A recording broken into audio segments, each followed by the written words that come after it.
하나님 감사합니다. 오늘도 우리에게 새날을 주시고 주님 기뻐하는 마음, 사모하는 마음을 주셔서 주님 전에 나와서 예배하며 찬송하며 또 주님 말씀 듣고 기도케 하시니 감사합니다. 하나님, 우리를 날마다 깨워주시고 또 주님 사모하는 그 심령 안에서 주님을 기뻐하는 하루하루를 살게 하시는 것도 은혜라는 것을 깨닫습니다. 주님, 이 마음을 거두지 마시기를 원합니다. 날마다 하나님을 소망하는 마음이 오늘보다 내일 더하게 하여 주시고 내일보다 모레 더 주님 사모하고 기뻐하는 심령 다 될 수 있기를 원하고 기도합니다. 하나님, 오늘 우리 또한 말씀을 받을 때에 하나님께서 우리에게 주시는 지략이 넘치기를 원하고 지혜가 풍성하기를 원합니다. 이 말씀을 받았으면 또한 하나님 감당할 만한 은사와 능력과 권세를 주시기를 원합니다.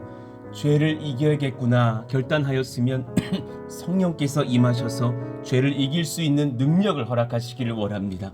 하나님, 용서해야겠구나 그 말씀을 받았으면 사랑이 흘러넘쳐서 용서하고 용납하고 사랑하며 섬길 수 있는 마음이 우리 마음 가운데서 흘러넘치기를 원합니다.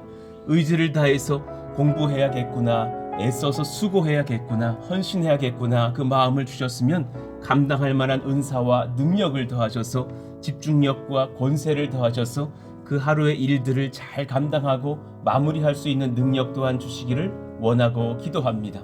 성령님, 우리 가운데 감당할 만한 그 마음의 심령의 은사와 능력들을 공급하여 주시옵소서. 내 마음이 작아서 하나님 그 말씀을 받지 못하는 일이 없도록 도와주시고 내 힘으로만 하려고 하여서 하나님의 은사를 받지 못하여서 감당치 못하는 일도 없기를 원합니다. 이 능력이 우리 가정에게 임하기를 원하며 이 능력이 우리 교회에 임하기를 원합니다. 우리 가정과 우리 교회도 우리 후대들도 하나님 작은 것들로만 만족하는 심정들 되지 않도록 붙드시고 인도하여 주시옵소서. 하나님을 기뻐하며 하나님 즐거워하며 하나님을 누리며 하나님을 감사하며 큰 일들을 감당해 나아가는 거룩한 권세를 얻은 교회와 가정이기를 원합니다. 하나님, 이 조국 교회가 우리 또 나라가 그러하기를 원합니다. 정말 전 세계를 호령할 만한 많은 교회들을 배출한 나라이고 또 100여 전에 그 귀한 부흥의 역사 속에서 세계의 많은 교회 학자들이 연구할 만한 그런 괄목할 만한 성령의 부흥을 경험했던 나라이온데 하나님, 이 나라를 주님께서 꼭 붙잡아 주셔서 하나님이 기뻐하시는 나라가 되고 그런 조국 교회가 되어서 하나님의 마음을 시원케 해드리는 청지기들이 되는 복된 은혜의 땅 되게 하여 주시옵소서. 수많은 사람들을 하나님 앞에 이끌어내며 세계 열방을 선교하는 교회 되기를 원하오니 주 붙드시고 인도하여 주옵소서. 우리 가운데 하나님 병이 있습니까? 치료하시기를 원합니다. 병 걸려서 정말 아플 새도 없을 시대를 살아가오니 주님 섬기기에도 분주하오니 주님 우리를 치료하시고 낫게 하시기를 원합니다. 예수 이름으로 명하노니 모든 암들아 떠나갈지어다. 모든 디스크의 증상들아 나을지어다. 모든 몸과 영의 통증들은 사라질지어다. 하나님, 목의 모든 기침들이 나으며 마음의 모든 우울함들이 나으며 몸 안에 다 말하지 못할 은밀한 질병들은 나으며 하나님께 강건함을 얻는 우리 모두가 되게 하여 주시옵소서. 하나님, 경제적으로 어렵으니까 주님께서 우리 가운데 긍휼히 여기셔서 베푸시는 복이 있기를 원합니다. 은혜를 더하시기를 원합니다. 나음을 입기를 원합니다. 경기의 회복을 원합니다. 그 모든 상황 중에 하나님, 우리의 마음이 하나님께 붙들리는 역사가 일어나게 하여 주시옵소서. 그래서 우리 마음도 평강을 얻고 또 하나님께 주시는 형통을 경험하면서 하나님이 도우시는구나 감사하며 기뻐하는, 그래서 사랑으로 드리고 흘리기에 기뻐할 수 있는 저희들 모두가 되게 하여 주옵소서. 성전 건축 중에 있사오니 하나님 도우시고 인도하사 이제 한 3개월여 남았는데 하나님 선하게 인도하셔서 은혜를 입고 성전 건축하며 선하게 준공도 하며 입당도 하며 하나님 나라를 세워가는 거룩한 교회에 이사를 감행하는 그런 복된 푸른 동산 교회가 되게 하여 주시옵소서. 하나님, 구정이 다가옵니다. 선한 은혜들을 더하셔서 하나님 우리들을 지키시고 보호하시고 고력들과 함께 만나고 돌아오는 그 여정 중에 복이 넘치기를 원하며 코로나가 많이 확산되어서 하니 긍휼히 여기셔서 이제 감해 주시고 치료해 주시고 낫게 하셔서 예배로 모이며 선교하고 전도함에 어려움이 없는 그런 이 나라가 이 세계 열방이 되게 하여 주시옵소서. 오늘 우리도 말씀을 듣고자 하오니 말씀하시기를 원하며 우리 주 예수님의 이름으로 기도하옵나이다. 아멘. 자, 우리 잠언 25장 13절 말씀 같이 읽고 암송해 보겠습니다. 새로운 말씀입니다. 참 제가 사모하고 좋아하는 말씀인데 같이 한번 읽어 보시죠. 충성된 사자는 그를 보낸 이에게 마치 추수하는 날에 얼음 냉수 같아서 능히 그 주인의 마음을 시원하게 하느니라. 잠언 25장 13절 말씀. 아멘. 오늘 말씀은 잠언 25장 1절부터 13절까지의 말씀입니다. 잠언 25장 1절부터 13절까지 말씀, 우리 아래의 말씀 한 절씩 교독을 하겠습니다. 이것도 솔로몬의 잠언이요 유다 왕 히스기야의 신하들이 편집한 것이니라. 이를 숨기는 것은 하나님의 영화요 이를 살피는 것은 왕의 영화니라. 하늘의 높음과 땅의 깊음 같이 왕의 마음은 헤아릴 수 없느니라. 은에서 찌꺼기를 제하라. 그리하면 장색에 쓸만한 그릇이 나올 것이요 왕 앞에서 악한 자를 제하라. 그리하면 그의 왕위가 의로 말미암아 견고히 서리라. 왕 앞에서 스스로 높은 체하지 말며 대인 때 자리에 서지 말라.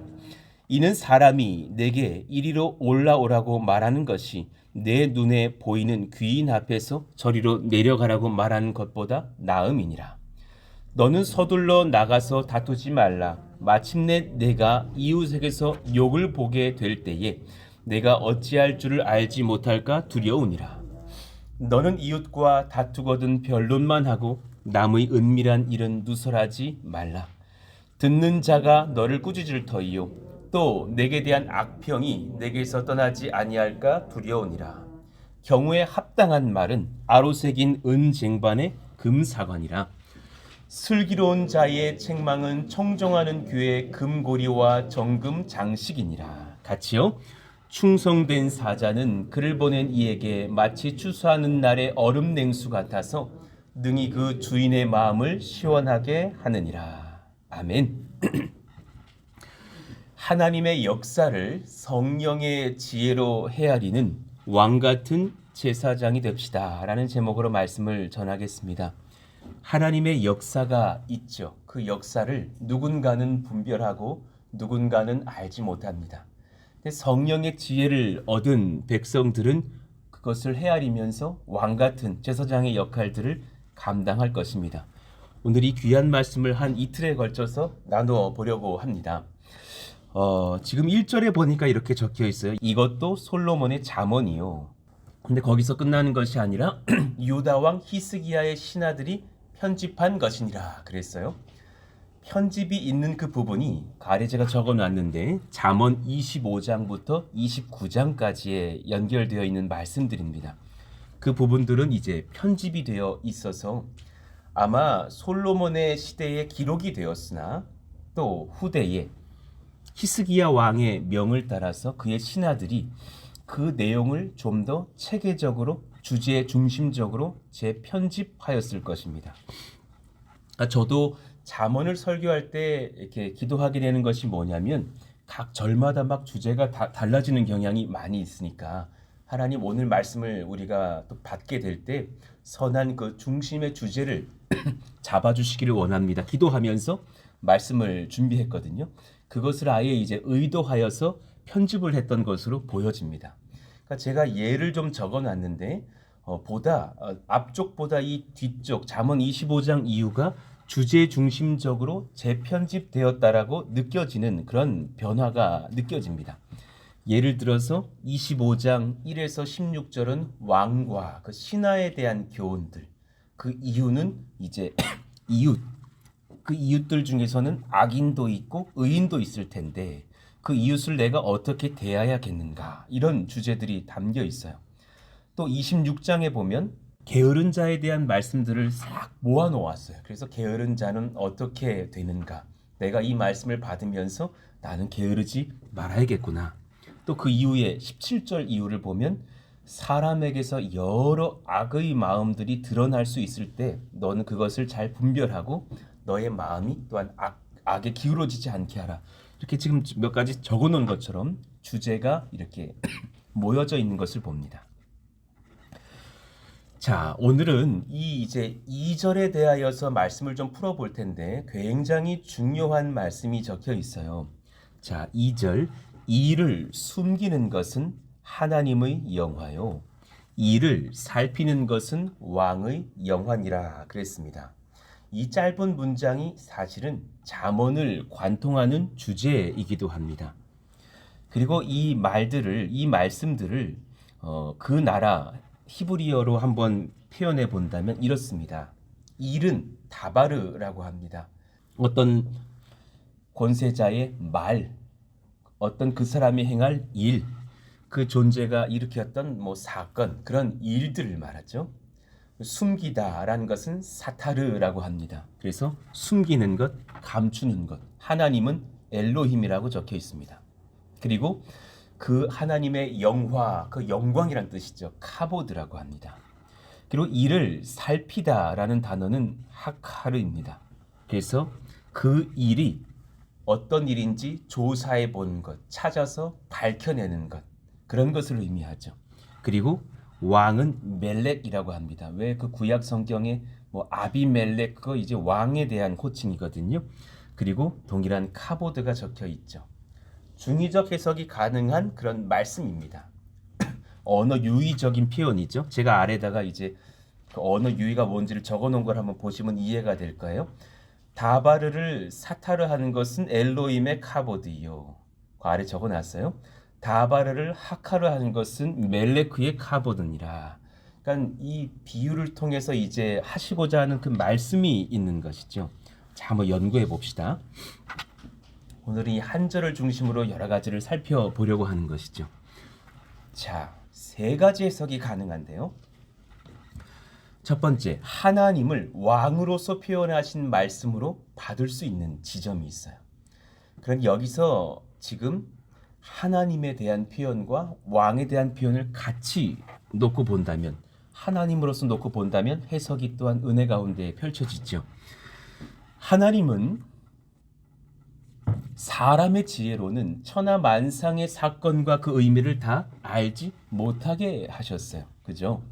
지금 우리가 겪고 있는 코로나의 이런 확산들도 왜 이렇게 하셨을까 명확하게는 다 알지는 못할 거예요. 우리가 추측하고 우리를 회개케 하시는구나, 우리 또 교회를 각성케 하시는구나, 또 세상 많은 것들을 변화시켜 주시는구나 막 느끼는 것은 너무 많지만 명확한 뜻은 주님만이 알겠죠. 또 이와 함께 사람의 일들과 그 영혼들의 마음을 살피셔서 구원하시는 역사 또한 하나님께서 하시죠. 공의와 사랑의 왕이신 하나님의 일이죠. 그러니 아까 그 표현이요, 이를 숨기는 분도 하나님이 되실 수 있고 또 이를 살피시는 분도 하나님이 되실 수 있겠구나. 하나님의 지혜를 다 이해할 수 없습니다. 그러나 말씀 안에서 우리에게 허락하신 진리를 붙잡고 구원하시는 우리 주 하나님, 내 아버지, 내가 경외하는 것이 마땅하겠구나 깨닫는 말씀이 될 수 있습니다. 그러니까 3절의 말씀이 합당하죠. 하늘의 높음과 땅의 깊음 같이 왕의 마음은 헤아릴 수 없느니라. 하나님의 말씀, 하나님의 마음 우리가 다 헤아리지 못해도 또한 나에게 허락하신 구원의 경륜은 깨닫고서 주님께 나아갑니다. 그런 은혜와 그런 복종이, 순복이 우리 가운데 있어야겠죠. 자, 그런가 하면 이제 두 번째 해석도 가능해요. 하나님과 왕을 분리하는 겁니다. 하나님은 하나님으로서, 왕은 사람으로서 하나님의 초월적인 속성과 나라를 다스릴 하나님의 명을 받은 지도자의 속성을 분별하여 표현하신 말씀으로도 받을 수 있습니다. 하나님은 세상의 일들을 다 공개하지 않으시고 다스리시죠. 예, 다 몰라요. 세상 사람들이 다 알지 못해요. 그러나 하나님의 뜻을 분별하고 나라와 교회를 구원의 길로 인도해야 될 지도자가 있습니다. 그는 하나님의 일을 잘 헤아려야 할 것입니다. 잘 살피고 알아야 될 것입니다. 그래서 백성과 나라와 성도와 각 가정들을 거룩한 길로 인도해야겠죠. 지금 하나님의 입장에서 살펴볼 때에 세상 사람들이 주님 뜻을 잘 알까요? 교회의 성도들이 주님 뜻을 잘 알까요? 당연히 교회 성도들일 거예요. 그러나 그 교회의 성도들 중에서도 또한 깨어서 하나님의 뜻을 더욱더 분별하려고 말씀을 연구하고 시대를 바라보는 백성들도 있어야 할 것이에요. 아주 대표적인 주자가 성경에 등장하죠. 요셉입니다. 전 참 이 요셉을 존경하게 되고 또한 소망하면서 그의 지혜를 저에게도 달라고 여러 번 기도하면서 오늘까지 달려왔던 것 같습니다. 창세기 41장에 보면 그의 나이 30이 되었을 때 얼마나 어린 나이입니까? 30살. 그래 그는 하나님의 뜻을 분별하고 왕 앞에서 정말 탁월한 정책을 말할 수 있는 지혜를 가지고 있습니다. 온 세계를 통치하시는 하나님의 지혜가 그에게 지금 가득히 임해 있는 것을 보는 것이죠. 저는 우리가 그런 백성 되고자 기도하는 그런 저와 여러분들 되시기를 원합니다. 또 기도해야 되는 것은 나라의 지도자들이 또 교회의 리더들이 이런 성령의 사람이 될 수 있도록 이런 하나님의 백성들이 되어서 거룩하게 세워지도록 성령의 은혜를 받고 지혜를 얻으며 성숙하도록 기도해 주어야 할 것입니다. 자, 28절을 한번 보시자고요. 창세기 41장 28절입니다. 내가 바로에게 이르기를 그리고 귀한 하나님의 뜻을 밝히 풀어 주시죠. 더 이상 왕이 아니라 참 이 30살의 청년이 왕 같습니다. 하나님이 그가 하실 일을 바로에게 보이신 다음에 이것이라.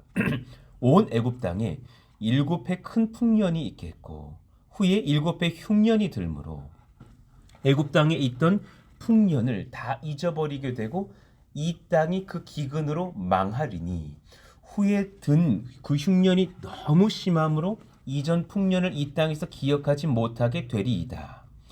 바로께서 꿈을 2번 겹쳐 꾸신 것은 하나님이 이 일을 정하셨습니다. 하나님이 속히 행하시리니. 이제 바로께서는 중요한 고백을 하잖아요. 명철하고 지혜 있는 사람을 택하여 애굽 땅을 다스리게 하시고, 세상의 원리도 마찬가지지만 하나님의 원리도 마찬가지일 거예요. 하나님께서는 하나님께 붙들린 명철하고 지혜 있는 사람을 택하여서 이 땅을 다스리게 하실 거예요. 그러하기를 원하실 거예요. 저는 저와 여러분들이 그러하기를 원하고 지금 또한 이 자리에 와 계신 청년들과 우리 교회 후대들이 그러하기를 원하는 마음인 거죠. 여기까지가 놀라운 것이 아니라 이 30살 요셉에게 그 다음 말씀이 너무 탁월해요. 34절 이유를 봅시다. 바로께서는 또 이같이 행하사 나라 안에 감독관들을 두어 그 정책 발표를 하는데 얼마나 탁월한지요. 그 7해 풍년에 애굽 땅의 5분의 1을 거두되, 그러니까 10의 2조를 거두자라는 거죠. 그들로 장차 올 풍년의 모든 곡물을 거두고 그 곡물을 바로의 손에 돌려 양식을 위하여 각 성읍에 쌓아두게 하소서. 그러니까 이제 그런 복지 정책을 베풀어서 흉년 때에 온 세계 열방이 애굽 땅으로 말미암아 복을 얻게 될 것이라는 그런 지혜의 정치를 말하는 거죠. 36절 이와 같이 그 곡물을 이 땅에 저장하여 애굽 땅에 임할 7해 흉년에 대비하시면 땅이 흉년으로 말미암아 망하지 아니하리이다. 그리고 나서 이 정책 발표로 인해서 그는 사실 총리가 되죠. 바로에게 꿈을 2번이나 반복하여 꾸게 하신 분은 숨기시는 하나님이세요. 오늘 잠언의 말씀처럼 참 맞잖아요. 꿈은 꾸게 하셨는데 발표를 해주시지 않아요. 해석을 해주시지 않아요. 그런데 하나님을 경험한 왕같은 제사장 요셉이 거룩하게 분별하여 서서 그 꿈을 밝혀 해석을 하죠. 그 꿈을 하나님의 뜻대로 해석하고 앞으로 풍년이 있을 그 골든타임 7년을 잘 준비할 지혜를 제시한 사람은 다름 아닌 성령의 사람 요셉이었어요. 저는 여러분들이 이런 지혜 얻으시기를 원해요. 바로와 모든 대관들이 이를 듣고 합당히 여겼어요. 딱 듣는 중에 아까 그 요셉의 고백이요. 명철하고 지혜 있는 사람을 세우세요 라고 딱 하는 순간 그거 너야 라고 생각하셨을 거예요. 모든 그런 왕과 대관들이 다 만장일치가 됐을 거예요. 우리보다 훨씬 탁월한데 누가 누구 다른 사람을 왜 세우겠어? 너가 그 총리가 되어라. 바로 요셉입을 깨닫고서 그를 애굽의 총리로 세웁니다. 이 또한 숨기시는 하나님의 계획 안에 있었던 일이지 않겠습니까? 자, 그리고 정말 이제 한 20절 이상을 이제 넘어가 보면 그 일이 일어나죠. 와, 하나님의 역사가 정말 맞았구나. 요셉은 정말 성령의 사람이 맞았구나. 53절 애굽 땅의 7해 풍년이 그치고 54절 요셉의 말과 같이, 다시 말해서 하나님의 말씀과 같이 7배 흉년이 들기 시작하며 각국에는 기근이 있으나 애굽 온 땅에는 먹을 것이 있더니, 그래서 많은 사람들이 구원을 얻고 이스라엘의 가문이 애굽으로 넘어와서 이제 민족을 이루는 역사가 일어나는 그 하나님의 큰 일에 요셉이 쓰임을 받고 있잖아요. 사실 제가 개척을 했던 가장 큰 이유는 그런 지혜를 소망하는 마음에서 분별했을 때 참 개척 교회가 그렇게 하나님의 역사를 일으키기는 훨씬 더 유익하다라는 것을 깨달았기 때문이거든요. 그 지점들을 아래에 좀 이렇게 좀 적어봤어요. 어제 시대가 변화하고 있어요. 그러나 복음은 변치 않죠. 그것은 우리 다 아멘이실 거예요. 변치 않는 복음을 변화하는 세대에게 어떻게 흘려줄까? 그렇게 바르게 증거할 지혜로운 교회가 필요해요. 이에 우리가 요셉처럼 분별할 수 있는 성령을 받기 원하는 것이죠. 수십 년간 한국 교회가 물론 어떤 부분은 어떤 교회는 더 잘 지켰고 어떤 부분은 더 덜 했는지는 모르겠지만 놓친 것을 분별할 줄 아는 지혜자가 필요해요. 그 아래 몇 가지를 적어 보았어요. 예배를 섬기고 말씀을 나눔에 너무 목회자라든가 남성이라든가 장로님들이라든가 집중되어지는 경향이 너무 많았어요. 남녀노소 차별이 없어야 함을 놓쳤어요. 사실 그런 지점이 많다고 하면 너무 권위주의가 돼서 교권이 너무 세졌어요. 그것이 좋은 것은 아니라고 봅니다. 다음 세대와 후대들을 존귀히 여기며 세우는 길을 최근 많은 교회들이 놓치고 있어요. 그래서 교회 학교들을 아예 없애는 교회가 상당히 많아졌습니다. 자기 세대의 사람들과 교제하는 교회를 만들었어요. 그래서 50대는 50대들끼리, 60대는 60대들끼리, 20대 청년들은 청년들끼리, 고등부는 고등부끼리 모이다 보니 세대 통합을 놓쳐버렸어요. 제가 교구를 섬길 때에 70대 권사님들을 80대 권사님들과 붙여놓았더니 항의하셨어요. 내가 그분들 섬겨야 되는데 갈라달라고. 나 거기서 막내라고. 너무 놀랐어요. 그럴 줄은 몰랐어요. 70대도 80대와 떨어지기를 원하는 것을 보았어요. 이것이 참 아픔이 되는 어떤 지점을 우리가 만들어 놓아버렸구나라는 것을 느꼈어요. 노인이 된 선대를 섬기고, 저는 이거 굉장히 중요하다고 봐요. 청년들에게 이 마음이 있으신지 모르겠지만 정말 애쓰고 수고해서 우리 선대들은 이 나라를 빚어주신 분들이에요. 한국교회 부흥을 일으켜내신 분들이에요. 나는 그분들 참 존경해야 된다고 봐요. 그 지금의 90대, 80대, 70대 어른들 정말 존경해야 한다고 저는 여겨요. 또 앞으로 그런 나이 연배가 되실, 그런 춘추가 되실 분들도 마찬가지로 잘 섬겨야 되지 않을까요? 그분에게 교회가 일주일에 한 끼 정도 대접하는 날이 왔을 때 그것을 아까워하지 않는 교회였으면 좋겠고, 그분들 중에 혹여라도 누가 복음을 모르신다면 얼른 달려가서 복음 전할 수 있는 교회여야 한다고 봐요. 얼마나 귀한 분들입니까? 그분들은 전쟁을 알아요. 저를 비롯한 후대들은 전쟁 모릅니다. 우리 그런 말 하잖아요. 전쟁 남은 왜 굶어야 돼? 햇반이 있으면 되지. 이렇게 말하는 시대잖아요. 요즘은. 얼마나 시대가 달라졌습니까? 그때와 지금은 다르죠. 또 후대들이요, 군 장병들을 위해서 복음과 사랑을 흘리는 것이 거룩한 은혜의 투자임을 잘 모르는 또한 수년을 우리는 보냈어요. 앞으로 한 100만 명의 그 장병들이 하나님의 교회로 들어올 수만 있다면 얼마나 좋을까. 어차피 군에 가서 2년 동안 복무하다가 1년 6개월 복무하다가 전역을 할 텐데 그때 주님을 만나게 되어서 각 지역교회로 스며드는 100만 명이 생긴다면 앞으로의 한 50년이 얼마나 풍성할까? 얼마나 감사한 일일까? 우리는 꿈꾸면서 수고할 필요가 있는 그 지점이 있단 말이죠. 가족 전도, 이웃 전도, 해외 선교의 답은 연합과 배품에 있음을 우린 잘 몰랐어요. 성전은 너무 소중하지만 성도만의 공간이 아니라 세상 사람들이 찾아와서 예수님 사랑을 받고 변화되어야 하는 그런 쉼과 사랑과 나눔과 은혜의 공간인 것을 놓친 경향도 많아요. 그래서 저는 사실 이 작은 33평 요 공간도 항상 1년 내내 열어놓는 것이 그것이에요. 옆에 누구라도 와서 아침에 보니까 막 공사장 인부 같은 분들이 막 요 화장실 쓰시더군요.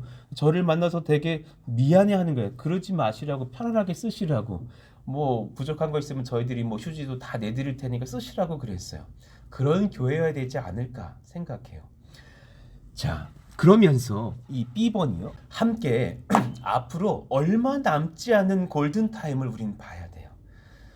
요셉은 그 7년의 풍년을 골든타임이라 여기고 준비했다면 저도 정말 얼마 안 남았다고 봐요. 저는 2030년은 굉장히 중요한 지점이라고 봐요. 그때 정말 노인들과 후대들이 많이 갈라지는 교회 행태들이 굉장히 많이 보여지게 될 것이에요. 유럽 교회들처럼 60대 이상의 노인들로만, 어른들로만 가득 찬 교회들이 굉장히 많아질 거예요. 그리고 젊은 세대들을 붙들려고 몸부림친 교회들만이 청년들과 함께 연합하면서 그 후대 선교를 이어가고 있을 거예요. 지금은 그것이 그렇게 명확하게 보이지 않지만 그때쯤은 굉장히 명확하게 보일 거예요. 제 말이 틀린지 아닌지 그때 가서 한번 보시라고요. 그때는 아마도 많은 목사님들이, 젊은 목사님들이 그 교회의 담임 목사로 부임하기를 두려워하실 거예요. 너무 내 아버님들이어가지고 두려워하실 거란 말이죠. 그럴 지점이 될 만큼 세대 차이가 일어날 수 있을 거예요. 그 골든타임을 어떻게 극복할 것인지, 그것은 골든 에어리어를 찾아가야 돼요. 이것은 팀 켈러 목사님의 그 귀한 자신의 목회를 담은 그 책에 적혀있는 아주 중요한 얘기예요. 중요한 말씀이에요. 자신이 전 세계적으로 통계를 내보았대요. 그런데 각 도시마다 개척이 되는 그런 교회의 룰이 많을수록 각 지역은 부흥하더라라는 거예요. 우리가 한창 부흥하던 60년대, 70년대, 80년대를 기억하실 거예요. 그때 특징은 두 가지였어요. 거의 대부분의 목사님들이 개척을 하셨어요. 그리고 개척을 할 때 다 아셨어요. 내가 개척을 하면 부흥한다라고 여겼지 개척을 해서 이거 무너지면 어떡하나 하시는 분들은 거반 없었어요. 그리고 정말 그렇게 개척을 하시고 큰 교회들을 일으켜내셨던 분들이 되셨어요. 그리고 그때는 또 한 가지 특징이 있었어요. 아마 기억하시는 선배님들이 계실 거예요. 어른보다 아이들 숫자가 많았어요. 그것이 교회의 특징이었단 말이에요. 그 팀 켈러 목사님은 각 도시를 연구하시면서 그런 발표를 해요. 각 도시는 최근에 굉장히 많이 변모하고 있다. 너무나 시대와 기술이 발전했기 때문에 도시들이 발전하면서 거기에 많은 세대들이 몰려들고 있다. 그때 그 지역에 교회를 세워줘야 된다. 그 지역마다 교회를 파송해 주어야 된다. 그리고 그 교회의 비율이 늘어날 때 그 지역과 그 나라는 다시금 부흥하게 될 것이다. 여러분, 지금 저희 교회가 무언가 굉장히 탁월해서 성도들이 모인다고 생각하세요? 아니에요. 개척했기 때문에 모이는 것이 굉장히 강할 거예요. 물론 탁월하기를 바라지만 다른 지역 교회들이 지금 평택에서 막 부흥한다는 소식을 들어보았습니까? 아마 아닐 거예요. 지금 어디 안산, 부산, 서울 어디서 막 개교회가 막 부흥한다는 소식을 들어봤습니까? 그런데 희한한 것은 개척하는 교회들은 부흥한다는 소식을 저는 많이 들었습니다. 참 많이 들었습니다. 그럴 만한 시대의 변화들이 일어나고 있는 그런 세대라는 것을 봅니다. 그러니 우리는 한 가지 지혜가 필요해요. 골든타임에 골든 에어리어를 보고 파송해주는 지혜가 필요한 거죠. 그 교회를 정의 내림에 있어서 가정, 세대 통합, 다음 세대, 이 세 가지 주제가 그 목사와 그 성도들에게 자리매김할 수만 있다면 그 교회가 세워질 수 있어요. 무슨 말씀인지 아세요? 수많은 목사님들이 다음 세대 1도 관심 없다가 개척을 하게 되면서 저에게 전화 오는 경우가 많았어요. 다음 세대 어떻게 해야 돼요? 이제 깨닫는 거. 교회를 세우려다 보니까 다음 세대 어떻게 해야 되는지 그제서야 고민을 해보는 거죠. 그리고 수많은 목사님들이 그제서야 깨달아요. 결국 교회의 답은 가정에 있구나. 가정만이 세대 통합이 되어 있는 가장 작은 단위의 교회거든요. 그렇지 않을까요? 그리고 그때 비로소 느껴요. 선대와 후대가 연합해야지만 교회가 되겠구나. 이 세 가지 주제예요. 가정과 세대 통합과 다음 세대가 우리 머리 안에, 우리 심령 안에 자리매김할 수 있으면 우리는 얼마든지 교회를 분리해 줄 수 있는 그런 교회가 될 수 있을 거예요. 그런 지혜를 아는 지도자들과 그런 성숙한 성도들의 헌신과 연합만 있으면 골든타임에 골든 에어리어로 가서 개척을 하는 역사는 너무나 어려운 일이 아닐 거라는 얘기죠. 코로나 바이러스 시대는 우리 가운데 여러 가지 지점들을 깨닫게 했어요. 성도의 영적 기갈을 자각하게 만들었어요. 맞지 않아요? 가정 예배 드리고 나니까 막 기갈하잖아요. 어쨌든 우리가 모여야 되는구나. 말씀을 사모해야 되는구나. 코로나 바이러스 시대는 화려하고 대형화된 공간이 결코 답이 아님을 깨닫게 하였어요. 그렇잖아요. 오히려 큰 교회가 큰 타격을 입었어요. 오히려 개척 교회들이나 작은 교회가 도리어 유익했던 것 같아요. 코로나 바이러스 시대는 어떤 공간에서든지 예수 그리스도의 복음의 말씀이 살아있는 거룩한 예배를 사모하는 백성들만 있다면 교회를 세울 수 있음을 깨닫게 하였어요. 어떤 공간이라도.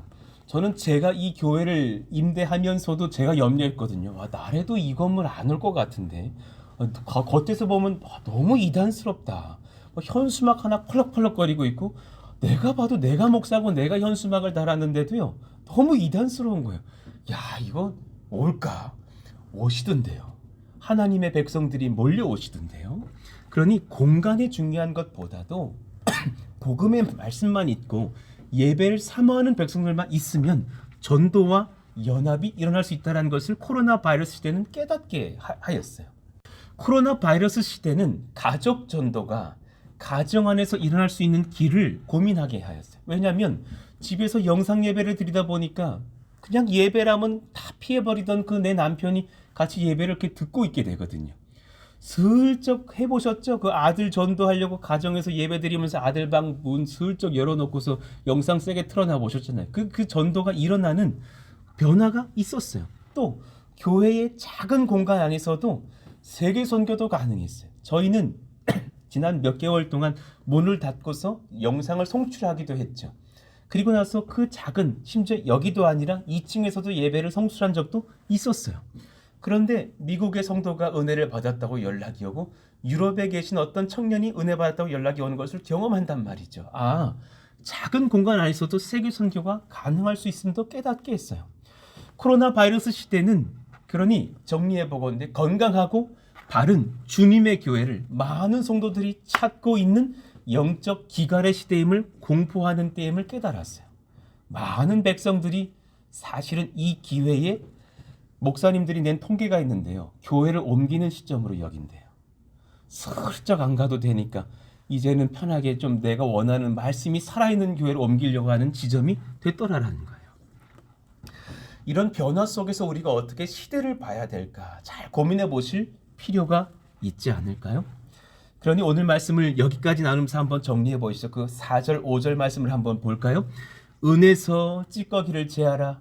그리하면 장색에 쓸만한 그릇이 나올 것이요 왕 앞에서 악한 자를 제하라. 그리하면 그의 왕위가 의로 말미암아 견고히 서리라.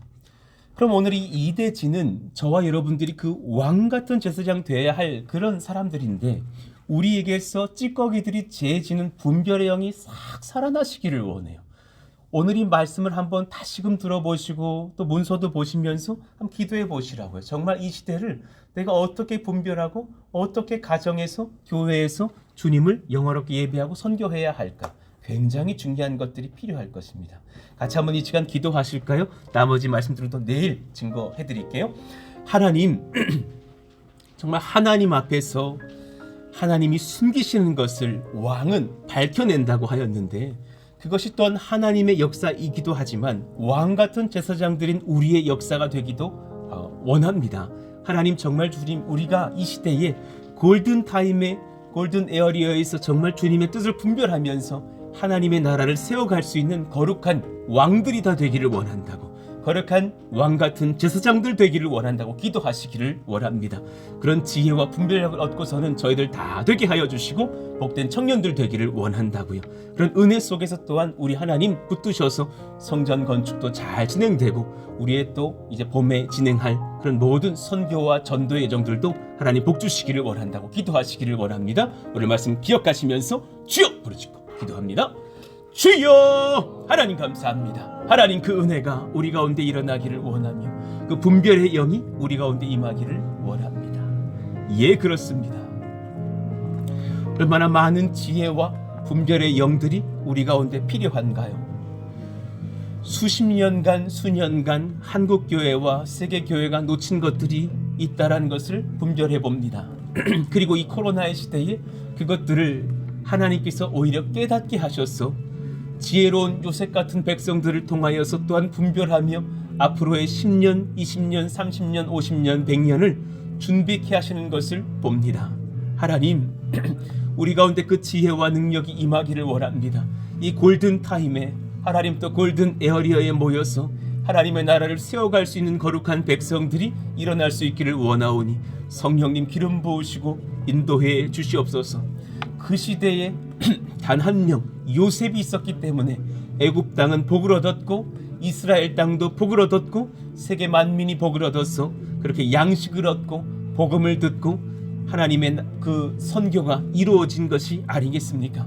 또 하나님, 이스라엘의 그 70여 명이 하나님 앞에 구원을 받고 은혜를 받아서 이제는 수백만 명으로 늘어나서 모세의 출애굽이 감행되어지는 역사로 하나님께서 인도하셨지 않습니까? 그 은혜가 또한 우리 가운데도 있기를 원합니다.